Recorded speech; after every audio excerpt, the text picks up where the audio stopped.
गेल्या काही दिवसात परतीच्या पावसाने राज्यात चांगलाच तडाखा दिलाय। मात्र आता परतीच्या पावसाने गोव्यातून एक्झिट घेतली आहे। गेल्या वर्षाच्या तुलनेने यंदा परतीच्या पावसाचा कालावधी लांबला होता। पाहुयात हा सविस्तर वृत्त। मागील काही वर्षांपासून ऋतुचक्र बदलताना दिसतंय। पावसाचं प्रमाण आणि कालावधी काही वर्षांमध्ये बदलत चाललाय। गतवर्षी गोव्यात नैऋत्य मान्सून 14 ऑक्टोबर पर्यंत बरसत होता। मात्र यंदा या कालावधीत 10 दिवसांची वाढ झाली आहे। पावसाच्या यंदाच्या हंगामात म्हणजेच 1 जून ते 25 ऑक्टोबर या काळात गोव्यात 110.93 इंच पावसाची नोंद झाल्याची माहिती गोवा हवामान विभागाकडून देण्यात आली आहे।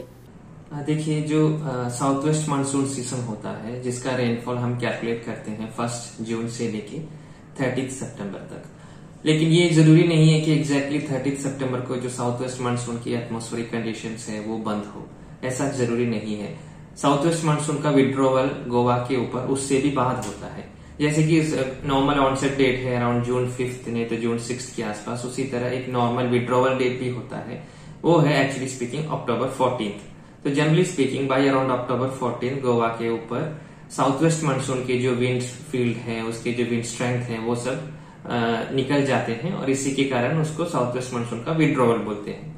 लेकिन हैविंग सेड दैट, ये जरूरी नहीं है कि साउथ वेस्ट मानसून का विड्रॉवल होने के बाद एकदम बारिश भी पूरे साल के लिए रुक जाए। नो, ये जो सीजन हमारा चल रहा है अक्टूबर 1 से लेके दिसंबर 31 तक, उसको हम बोलते हैं पोस्ट मानसून सीजन।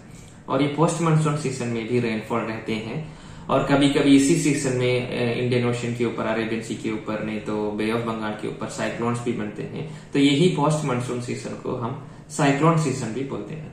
तो ये सीजन में थंडर के साथ, लाइटनिंग के साथ बारिश होना क्वाइट नॉर्मल है। और जैसे ही कोई सिस्टम, जैसे हमने बोला सर्कुलेशन हो, लो प्रेशर रीजन्स और इवन साइक्लोन्स हो बनते हैं, तो उसके एसोसिएटेड भी रेनफॉल होने के चांसेस है। अभी इस साल के बारे में बोलेंगे तो अक्टूबर 23 को यानी कि पिछले संडे को जो साउथ वेस्ट मानसून की कंडीशंस है वो गोवा के ऊपर से निकल गए और इसके साथ आईएमडी से ये डिक्लेरेशन आया कि पूरे इंडिया से इंक्लूडिंग गोवा 23 अक्टूबर को साउथ वेस्ट मानसून 2022 का विड्रॉवल हुआ।